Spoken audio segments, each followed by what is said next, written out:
Hello everyone, my name is DonLeon and I am an MTT coach of the Academy of Poker. In that video we'll talk about the final table of the recent Sunday Million, and before we start I want to remind you that if you're interested in some poker education, we have a group course. It is called Up the Game, where you can create the basis of your future development of your game.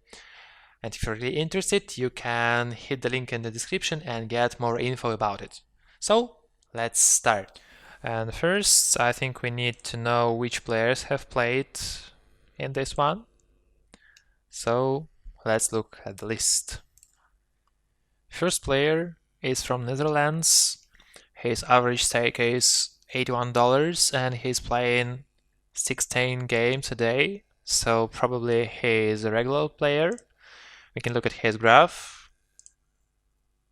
Here it is, and yeah, he have won his huge prizes in 2013, and now he's playing, seems like close to zero. Yeah. Next, Mr. Plumber from Sweden with average stake of $25, and look at his games per day, only 3 games. So probably he's not a regular player.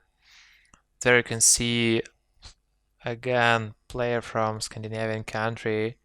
His average stake is $300 and his total result is, wow, not so bad. Yeah. Moving on, average stake $13 and 6 games per day. Here we can, seems like this Lithuanian player is a strong one. Let's look at his graph. Wow, what a swings from 30k till minus 5k. And then he have won something in that Sunday Million. After I know that guy. And here is his graph. Yeah, not so bad, really. And Pasula, average stake $18, 5k tournaments. And yeah, from zero to hero.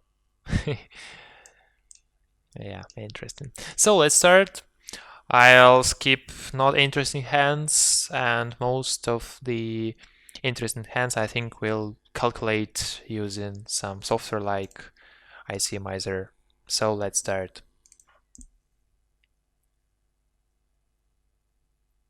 The speed is 3x, so that it will be easy to analyze. And let's look at their stack sizes. So we have 3 massive stacks, maybe 2 massive stacks, this one and this one. Then 1, 2, 3 middle stacks, and 1, 2, 3, 4 short stacks. So the third stack is open raising from early position, king 10 offsuited. Seems like it's first hand, that's why he had do it. And big blind protection with ace 8 off, ace absolutely default. Now he's value betting because he thinks that probably ETG should bet with his ace king.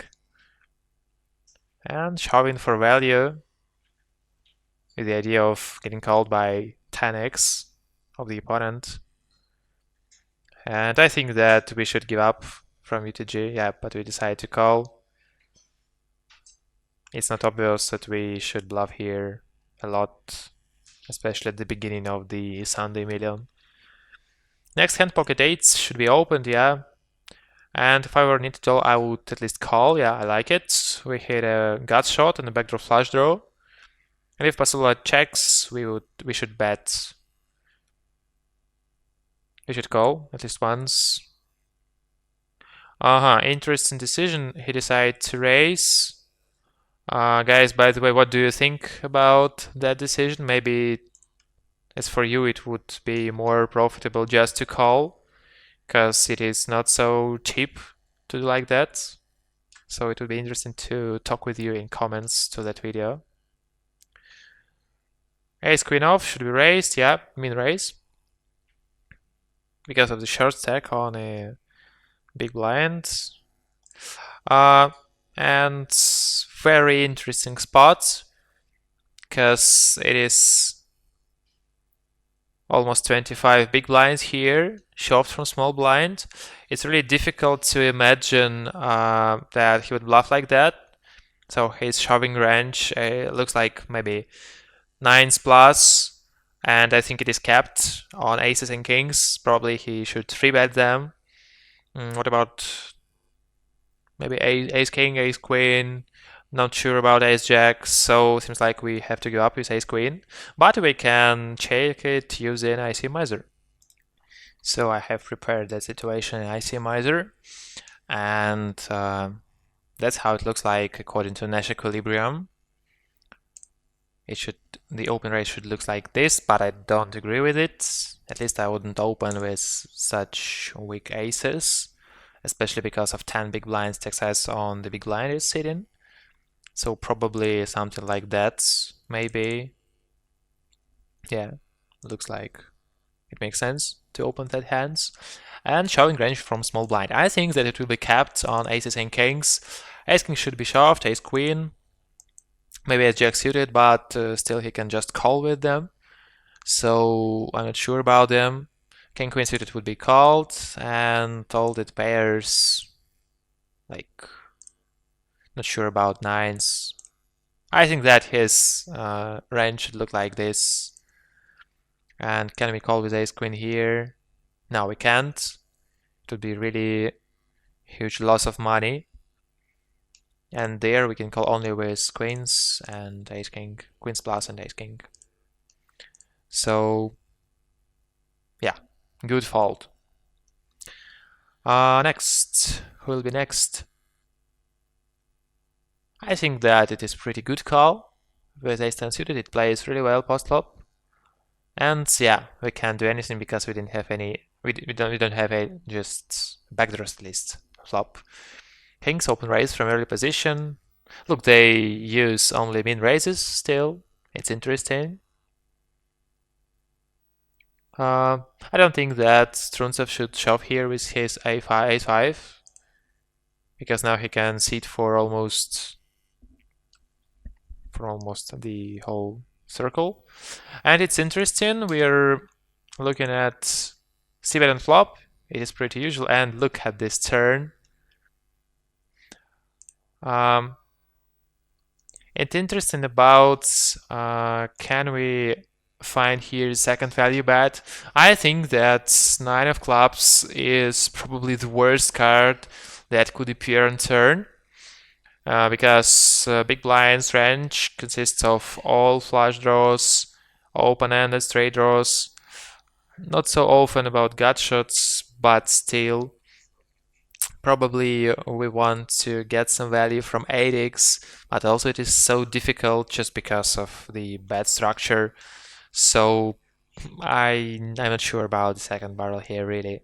I would bet probably on the river or just call versus lead on the river. So let's look at this spot. So big blind decided to shove and it was an easy fold. I think he understood that it was a mistake to bet the second barrel here. So what about a7? We decide to like close to shove. And look, it's really important that we are raising right versus the shorted stack. I think that versus Pesula, Truntsev would just fold. And versus him, yeah, it's good enough. And it's really important according to ICM just because they both are fighting for the 8th place right now. Yeah, now we are playing interesting spot. Top pair versus almost nuts. And a value bet on the river. Decide to bet pot. After checking on turn, it looks not so like a value bet. It is like polarized bet because probably has over pairs should bet on turn. So In that case, I think that that size on the river was pretty good. So yeah, it's not the best, not the worst situation to pot bet on the river. So we're continuing. Wow, kings versus aces. Really important spot for Truncev just because he has only 10 big blinds. He decided to raise again, as he did in the previous situation with a7. And okay, all in and call. He decided to sink little, or maybe he didn't come from the break. Yeah, and double up for Truncev. And yeah, a disaster for Anito goal. Here, I think he would shove. I think it's obvious that he should. Yeah. And yeah, easy call, easy fold, sorry, because of ICM. It's really important for us to keep our stack on the same level, not to lose it. That's why we are folding with a6 on the big blind in that situation. And perfect spot for Neto goal. I think that he could easily call here with pocket tens. And yeah, very, very important double up.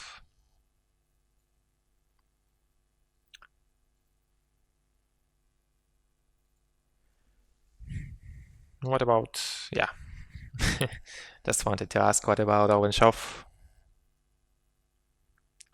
Seems like he knows what to do, especially after that hand where he, by mistake, I think, bet second time with pocket queens. I think we can shove here, yeah, because if we raise in that position, we can't call according to ICM, and we can earn money just by shoving. So the only variant here is just to open shove. Pasula is attacking the big blind, who is almost dead. Yeah, and unlucky. Unlucky for a cheap leader. Pocket sevens, a look at the open raise highs, it's 4 big blinds, it's really interesting. And with that bet size, he just shows his opponents with weak stacks that he can call versus them. So it's he put in like a little additional pressure in that situation. Open raise again for 3 big blinds with a short stack, and he faced with shove here. Next spot. Look, now it is 3 big blinds raise from U to G, and he should call probably, yeah. In that situation with a chip leader stack size, he can call, he should call. So a lot of strong hands, a lot of strong starting hands on that final table. And now Mr. Plumber and Skirsis are trying to get rid of the short stack. Should Skirsis bet again? By the way, it's very interesting leading bet on turn from the big blind. Let's look again at his statistics. It's Mr. Plumber. Yeah, he's probably a recreational one. And in that spot, he decides to lead, and the repeat of 4 is good enough to bluff, but the problem here is that you have a short stack who is in all in, and now we have only king high, and we don't sure about does our king high enough in that situation. So I don't like that lead on turn, just because of the third player. Wow, it was, yeah, raise and call with ace-9 off. Very interesting for me. If I were him, I would easy fold with that hand. By the way, don't call pre-flop with low offsuited aces, because it'll cost a lot. Next hand, pocket tens, so short stack doesn't want to die. And he doubles up, triple up. Seems like he should fold, because it is a whole table after him. Yeah, I like it. Ace 4. Wow, decide to raise with the stack size a little bit more than 10 big blinds. And Truncev cannot do anything. He can just protect, because this raise looks really strong. Who knows that it was raise fold range. In that spot, I think that for Truncev it is really important. He need to think about, and he decide just to call with the plan just to fold after the very interesting. But look, he calls on a small blind with the plan probably to fold versus shove from big blind. Big blind flats. Now we are betting very small and get raised. So this is raise, I think, without fold equity. So the answer is, could Jarza have something weaker than our ace? Because stronger aces should be shoving pre-flop. Would a king play like this? I don't think so. So probably the best decision here is just to fold right now. Yeah, let's look what's happened. But I think that, yeah, great fold by Truncev. And -1. And for the ninth place, Dante gets more than $7K. Interesting pot here. Shove almost without any fold equity. And really bad hand for Mr. Plumber. But probably he doesn't care. And again, important double up for Truncev. Ace 9 should be called, yeah. And ace from space, no, but we didn't need it. And the 8th place and $10K for Fenige Karech. Okay, next situation should be folded with 10 to yourself. Yeah. I don't think that anybody can play. Wow, Queen 5 suited versus short stack versus two cheap leaders. It looks crazy. Yeah. Maybe I don't understand something. Jack 7, okay.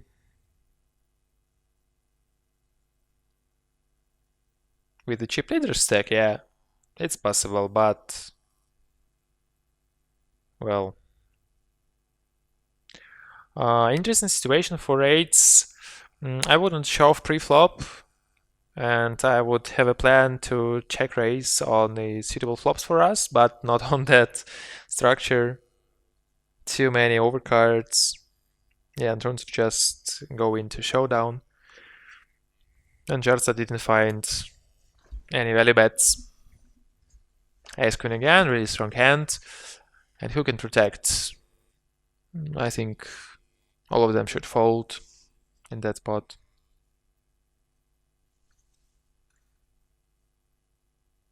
Yeah.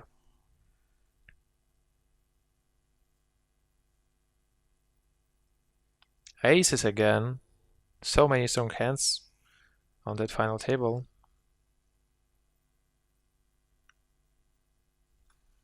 He decided to click 3-bet.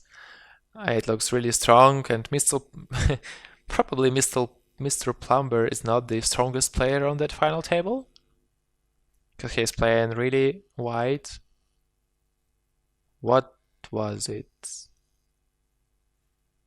That's how you can spoil your really good stack size on the final table of the Sunday Million.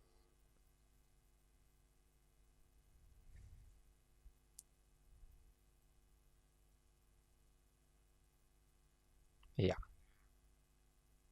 really interesting. Pocket fives again. Now Skirsis has a really good stack, and he could put some pressure on the table.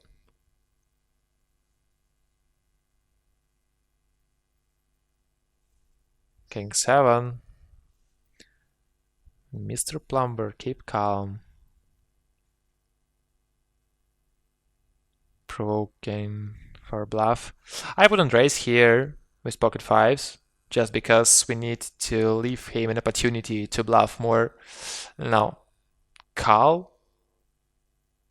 Oh, yeah. Well, this is the final table of the tournament with the buy-in of more than $100. And he's calling with the gut shot on turn. Wow. Don't call. Look, with two hands, he just he just presented a ton of chips to these skirses. Wow.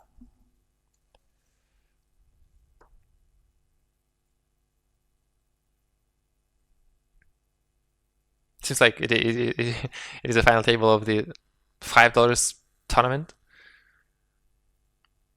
At least some last hands.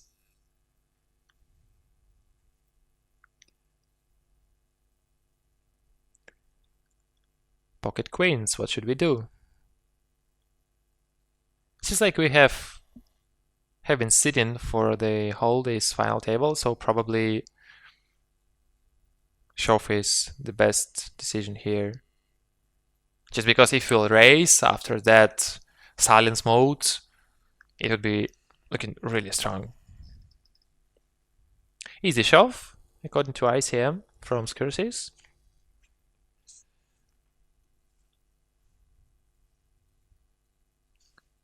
And fold for Jarsa just because he understands that he don't need that all in.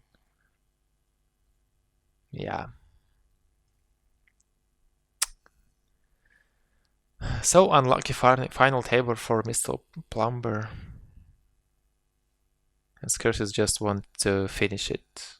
No? Double up. Call preflop just because we don't want to play versus a chip leader. Wow, interesting.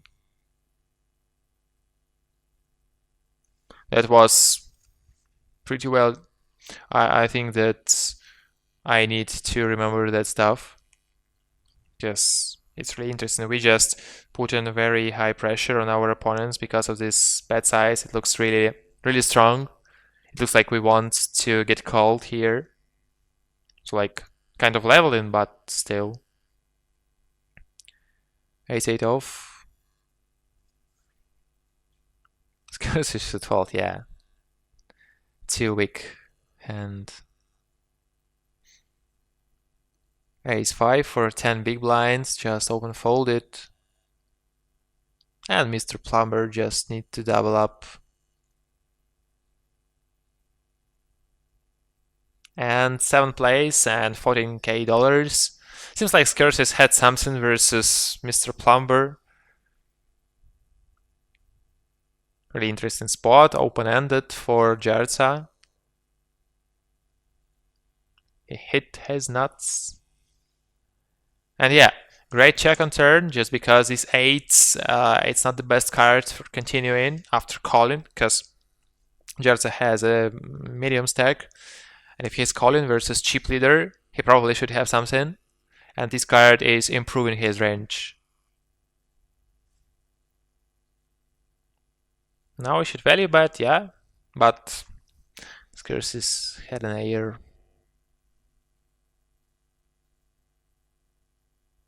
We don't need a starting hand to raise here just because we have a huge chip leader stack. Again, open-ended.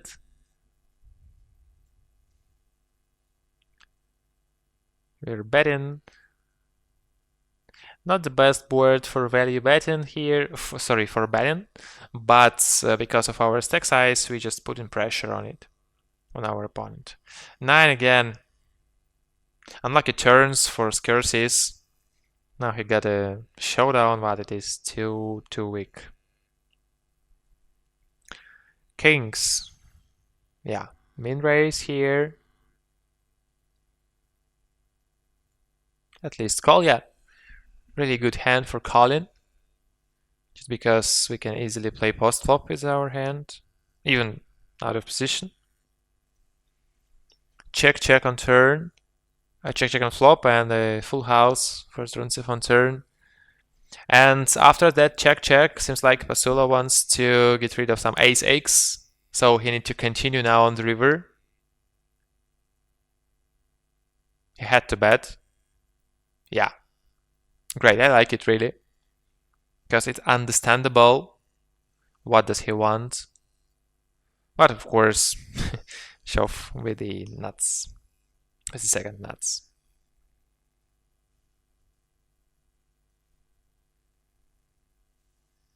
What is he thinking about?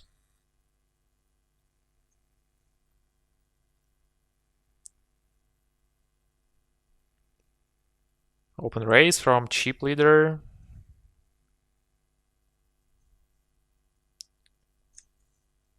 And no, double up. It was easy call because of the short stack.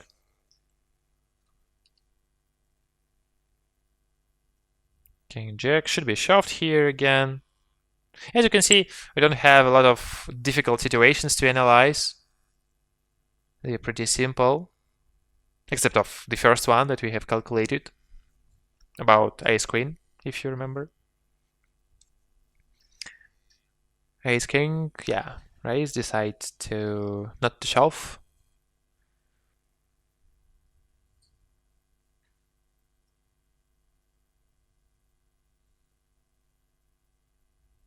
Three, four offsuit again. We don't need a hand to put in pressure on blinds. Now c-bet again, but now it is gut shot, not open-ended. And not so lucky this time, so seems like he had to give up. And Skirsis, by the way, had a gut shot, so he doesn't bluff with the totally poor hand.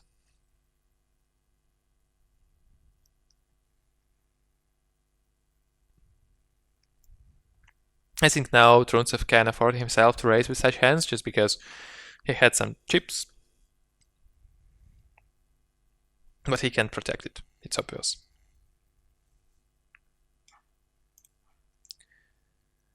Next. Small blind versus big blind. Look at min raise. And it really doesn't matter because he has really short stack. And we're just trying to put the pressure on him. And guys, again, I want you to think a little about that situation.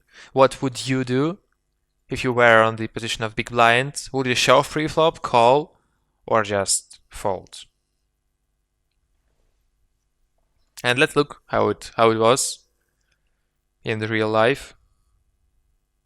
Yeah, he just folded. And by the way, he is the shortest stack.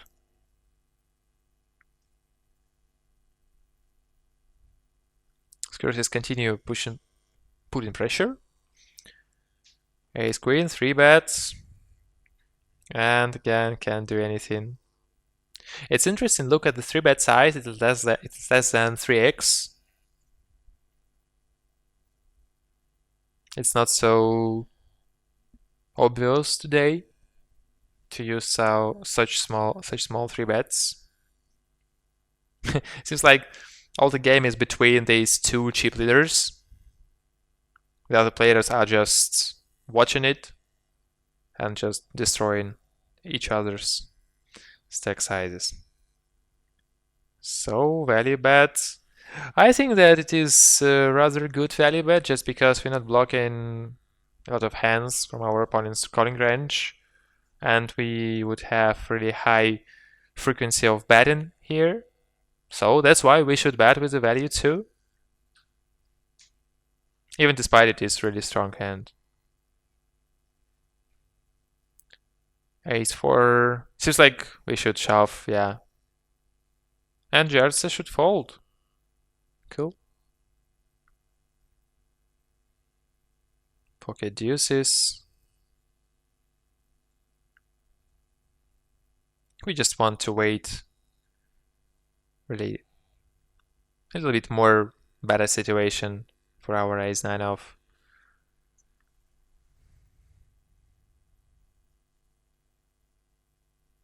Aha, the second pair for the chip leader.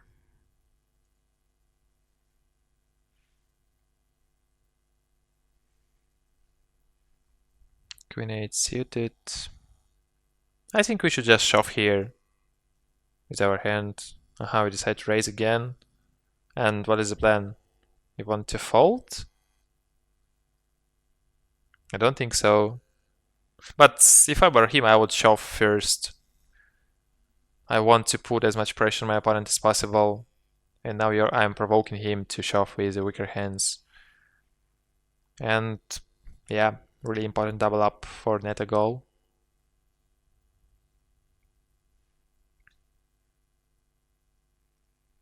What about now? Yeah, he just folded with ace-8 offsuited because of ICM. By the way, if you don't know what ICM is, you can visit our lessons and you can ask a question to your coach in a personal one, and then probably you'll improve your gaming skills.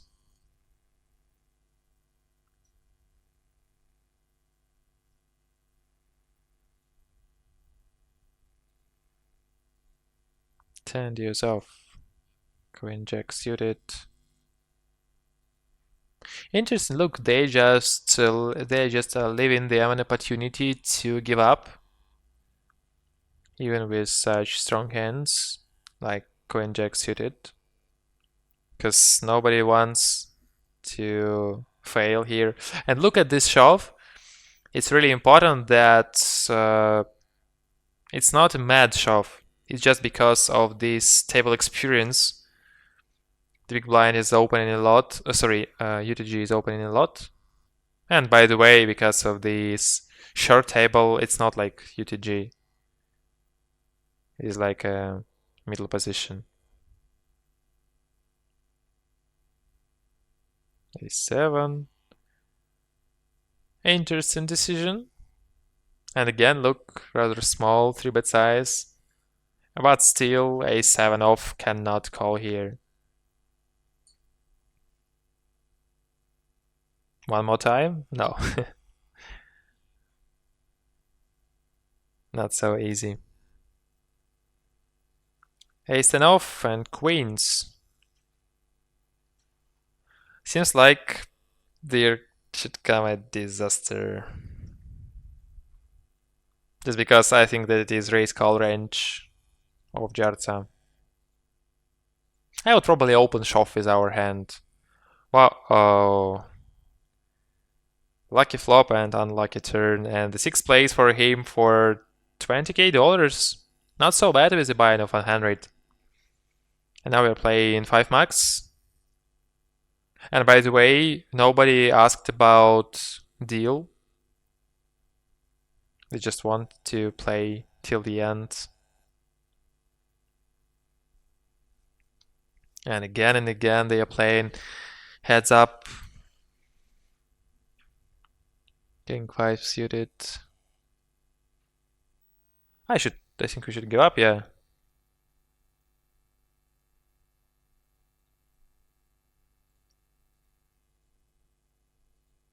King 8 off. Open shove. He can just profitably shove in that situation. But probably this net a goal statistics is very tight. That's why we don't need to put 9 million chips more into risk. Just because it's enough just to min raise preflop. And now situation for all chip leaders opponents is really bad just because he had so huge stack. And he can do probably whatever he wants. And now I think he should call with his hand. Yeah, I like it.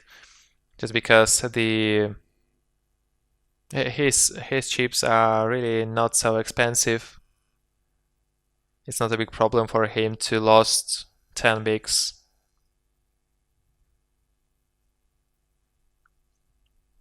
Raise with 9-8 suited, okay.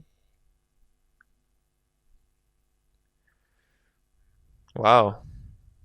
Open raise with Queen 10. What was the plan? To double up, yeah. Easy reshove here.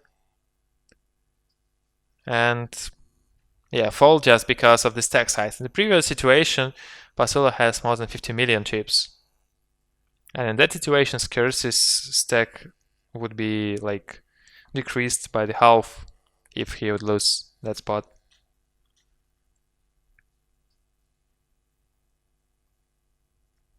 Pocket threes. Should be raising, yeah. We can do whatever we want with our stack. Again, a gut shot. But now for Strunsev. And it's interesting that he doesn't afford himself to call with such hands. Just because he understands the price of his chips. I mean, in money. 7 deuce. Probably min raise again. Yeah. Seems like he doesn't need a starting hand. And I think it's not so bad, really.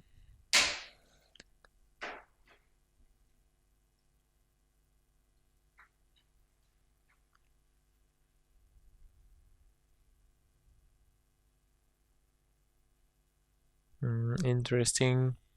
Yeah, raising again. He just wants to get all the chips at that table.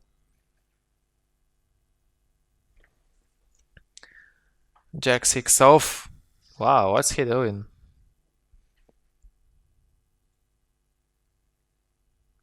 But somehow he's still alive.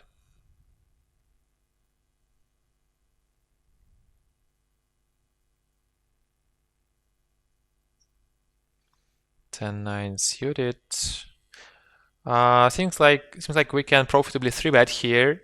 Yeah, I really like it because of our king in the hands. And lucky flop for us, we hit a top pair. And look at the SPR. Stack to pot ratio is less than 1 on turn.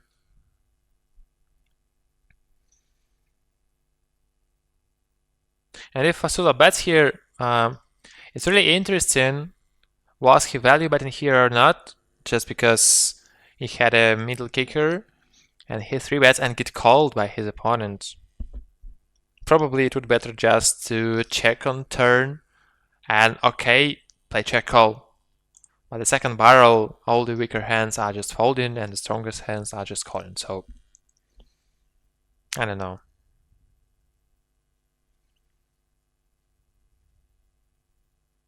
Raising again.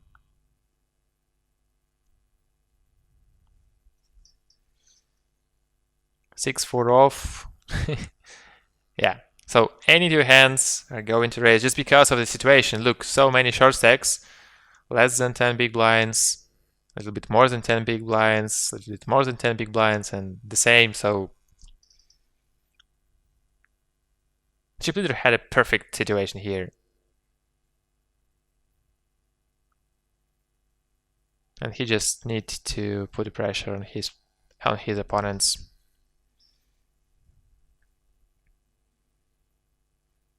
Open shove, yeah. A6 should be folding, I think. I think we don't need to risk. Yeah.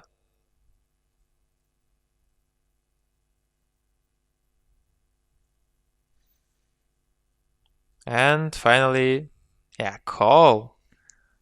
And would he fold?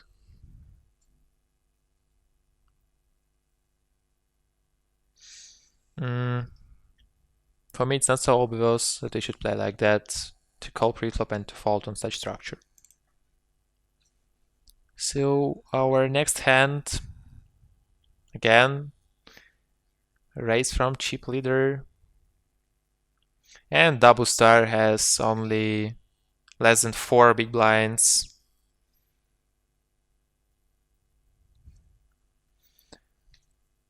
Raise again.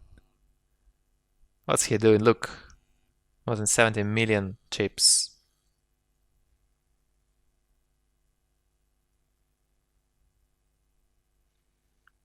So again, we can raise, just we don't need to shove in that spot. Yeah, I like it.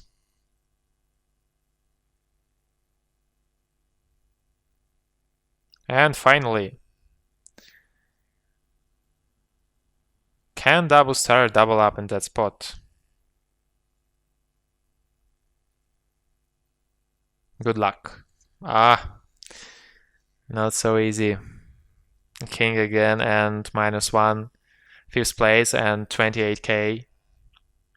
Look at their stick sizes. Less than 10 big blinds, okay, 10 big blinds and a little bit more than 10 big blinds. Kings for securities, just don't shove.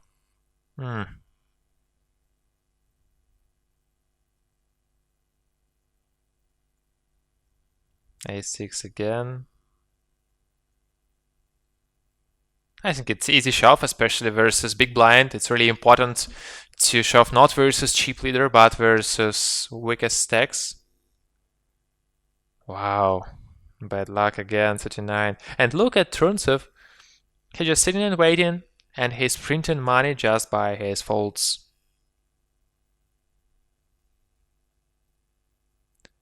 Just no way. He will destroy again with 10-9. Come on. 55k for the 3rd place, and now we are heads up. Truntsev asked about shop.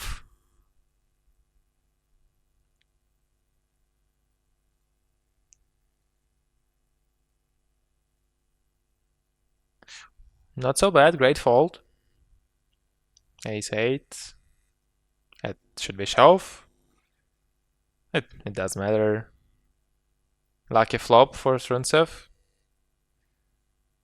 Yeah, seems like a double up. So maybe some chances. Queen 7, some post flop.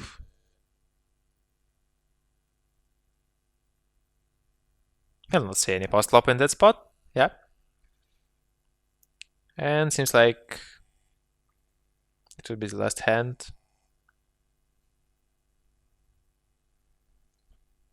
Oh no. I don't think that we can go all in on that structure if we are Truntsev. And that's one. That's the final. Yeah. And second place for 76k, and the first for more than 100,000. So that's all for today. Thank you for watching. Hope it was interesting. Don't forget to subscribe to our channel. Also follow us on Facebook, Instagram, and Twitter. And if you have any questions, you're free to ask them in the comments below that video.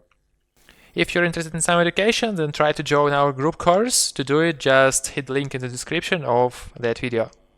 See you in the next videos.